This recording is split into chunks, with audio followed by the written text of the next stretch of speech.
One of the great revelations of the age of space exploration is the image of the Earth, finite and lonely, somehow vulnerable, bearing the entire human species through the oceans of space and time. Here we are on a planet which is about 5,000 million years old.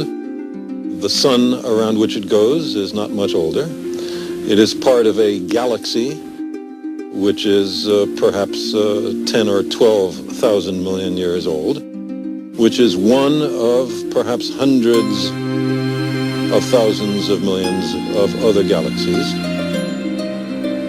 Humans have been on this planet for something like 1 million years, and for the vast bulk of that time, things changed extremely slowly. The population increased very slowly, our technology increased, improved, but by very slow steps.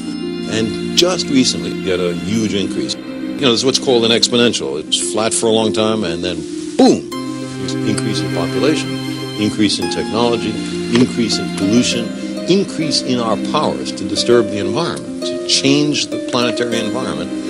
But we're the same old human beings as we were 1,000 years ago and 100,000 years ago. Not much has changed with us. And so it's very hard for us to catch on that there's a new situation, and we have to adapt to it. On the other hand, that's one thing we humans are good at, adapting, figuring out. We're smart. That's our principal advantage over all the other species. I mean, we're not faster, stronger, better diggers. We don't fly all by ourselves. What we do is figure out and build because of our hands. The ancient mythmakers knew we're children equally of the earth and the sky. In our tenure on this planet, we've accumulated dangerous evolutionary baggage, propensities for aggression and ritual, submission to leaders, hostility to outsiders, all of which puts our survival in some doubt. We've also acquired compassion for others, love for our children, a desire to learn from history and experience, and a great, soaring, passionate intelligence, the clear tools for our continued survival and prosperity. Our ability to understand things instantly, so-called common sense, derives from a certain range of size and speed and duration that are appropriate for human existence. We know about things from 1/10 of a millimeter to a few kilometers, from a fraction of a second to a lifetime, and so on. So when we are dealing with matters of quantum physics, where particles have a size of 10 to the minus 13th centimeters, or in cosmology, where we are talking about 10 billion light years or more, it is very reasonable that our intuition is not adequate to the task. Fundamental changes in society are sometimes labeled impractical or contrary to human nature, as if there were only one human nature. But fundamental changes can clearly be made. We're surrounded by them.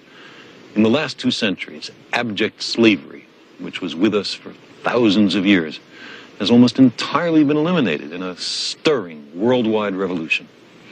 Women, systematically mistreated for millennia, are gradually gaining the political and economic power traditionally denied to them.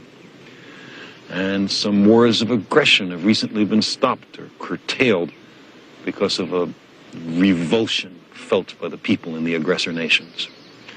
If a 5 or 6 year old asks why the moon is round or why grass is green, the usual adult answer, at least in my experience, is to discourage the child. Say, what shape did you expect the moon to be? Square? Or what color did you expect the grass to be? Blue? Instead of saying that those are interesting questions, let's try to find out the answer, or maybe nobody knows the answer, and when you grow up, you'll be able to discover the answer. It would be very healthy for the human species if there were less discouragement and more scientists.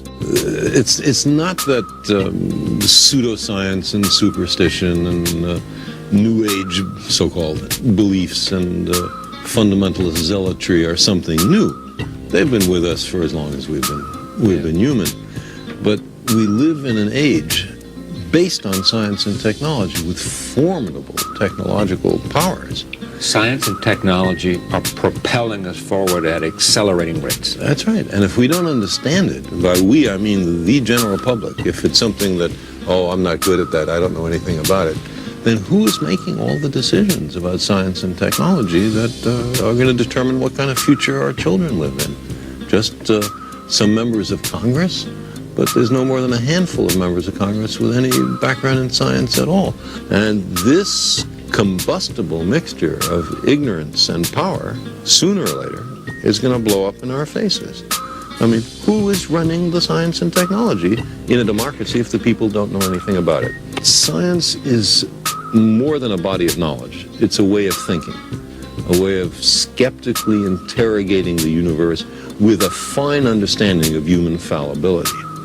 If we are not able to ask skeptical questions, to interrogate those who tell us that something is true, to be skeptical of those in authority, then we're up for grabs for the next charlatan, political or religious, who comes ambling along.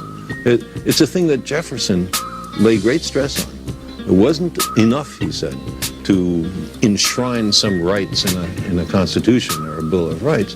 The people had to be educated, and they had to practice their skepticism and their education. Otherwise, we don't run the government. The government runs us. The global balance of terror, pioneered by the United States and the Soviet Union, holds hostage all the citizens of the earth. Each side persistently probes the limits of the other's tolerance, like the Cuban Missile Crisis, the testing of anti-satellite weapons, the Vietnam and Afghanistan wars. The hostile military establishments are locked in some ghastly mutual embrace. Each needs the other. But the balance of terror is a delicate balance with very little margin for miscalculation. And the world impoverishes itself by spending $1 trillion a year on preparations for war, and by employing perhaps half the scientists and high technologists on the planet in military endeavors. We have let all sorts of social programs languish, as we have permitted the amount of poverty in children to increase. Before the end of this century, more than half the kids in America may be below the poverty line. What kind of a future do we build for the country if we raise all these kids as disadvantaged, as unable to cope with the society, as resentful for the injustice served up to them? This is stupid. And then what happened with the resources is they went into increasing budgets for arms. Isn't that where the money went? That and making rich people richer. The money all gets reinvested. If you've got money, you put it in the bank lends it out to people to buy homes or cars or whatever. But not poor people. Well, that's a good point. It tends to stay up at that highly stratified, more people get employed with capital formation and stuff. But I believe that the government has a responsibility to care for the people. I'm not talking about dole. I'm talking about making people self-reliant, people able to take care of themselves. There are countries which are perfectly able to do that. The United States is an extremely rich country. It's perfectly able to do that. It chooses not to. It chooses to have homeless people. And this country has vast wealth. You just look at what something like Star Wars. The money spent on Star Wars, you've already spent $20 billion on it. If these guys are permitted to go ahead, they will spend $1 trillion on Star Wars. Think of what that money could be used for, to educate, to help, to bring people up to a sense of self-confidence. We are using money for the wrong stuff. So that's another calibration of how serious the stakes are these days, how high the stakes are, putting greenhouse gases in the atmosphere promises, if that's the right word, a global catastrophe. In the particular field that I'm involved with, the exploration of planets, there we have opened up a universe of wonders. We have looked close up at dozens of new worlds, worlds that we never saw before. When you study these other worlds, you learn about this one. It's a very important fact. By comparing our world with other worlds, you can see a lot of things that can go wrong. Venus, for example, has this immense greenhouse effect. Surface temperature is hot enough to melt tin or lead. Anybody who says the greenhouse effect is just some fantasy, all they have to do is look at Venus. A very important object lesson. You put gases like carbon dioxide or CFCs, other greenhouse gases, into the atmosphere over this country. They don't stay over that country. Those molecules don't have passports. They don't know about national sovereignty. That's something they never heard of. The atmospheric circulation spreads those gases all over the planet. And so what one country does affects all the other countries. That's serious stuff. The depletion of the ozone layer lets more ultraviolet light from the sun down to the surface of the Earth. Skin cancer is a serious consequence, but the more serious aspect of it is that the ultraviolet light attacks the little one-celled plants that are at the base of the food chain. You know, those are the guys that the next guys eat, and the next guys, and way up at the top of that ecological pyramid, there's us. And we're ultimately eating the one-celled plants that have been processed through lots of intermediate plants and animals. And it's clear, it's a very thin atmosphere. It's so sensitive to the depredations of human beings. You look at that and you say, hey, that's only one little world. We don't have anywhere else to go. No other planet in the solar system is a suitable home for human beings. It's this world or nothing. That's a very powerful perception.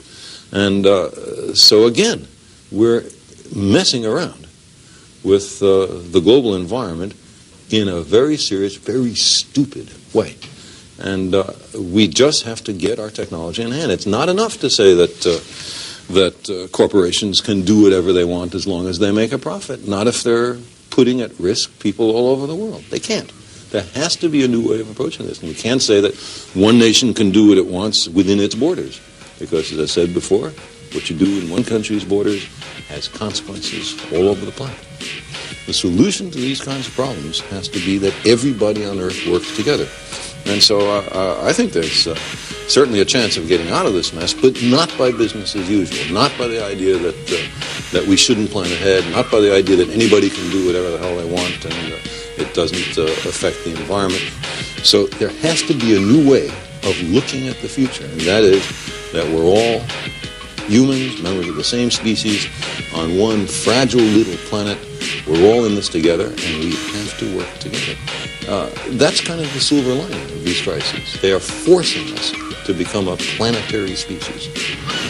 Which aspects of our nature will prevail is uncertain, particularly when our visions and prospects are bound to one small part of the small planet Earth. But up there in the cosmos, an inescapable perspective awaits. National boundaries are not evident when we view the Earth from space. Fanatic ethnic or religious or national identifications are a little difficult to support when we see our planet as a fragile blue crescent fading to become an inconspicuous point of light against the bastion and citadel of the stars. The old appeals to racial, sexual, religious chauvinism and to rabid nationalist fervor are beginning not to work. A new consciousness is developing which sees the Earth as a single organism and recognizes that an organism at war with itself is doomed. We are one planet. How would we explain all this to a dispassionate extraterrestrial observer? What account would we give of our stewardship of the planet Earth? We have heard the rationales offered by the superpowers. We know who speaks for the nations, but who speaks for the human species? Who speaks for Earth? From an extraterrestrial perspective, our global civilization is clearly on the edge of failure in the most important task it faces, preserving the lives and well-being of its citizens and the future habitability of the planet. Here we face a critical branch point in history. What we do with our world right now will propagate down through the centuries and powerfully affect the destiny of our descendants. It is well within our power to destroy our civilization and perhaps our species as well. If we capitulate to superstition or greed or stupidity, we can plunge our world into a darkness deeper than the time between the collapse of classical civilization and the Italian Renaissance.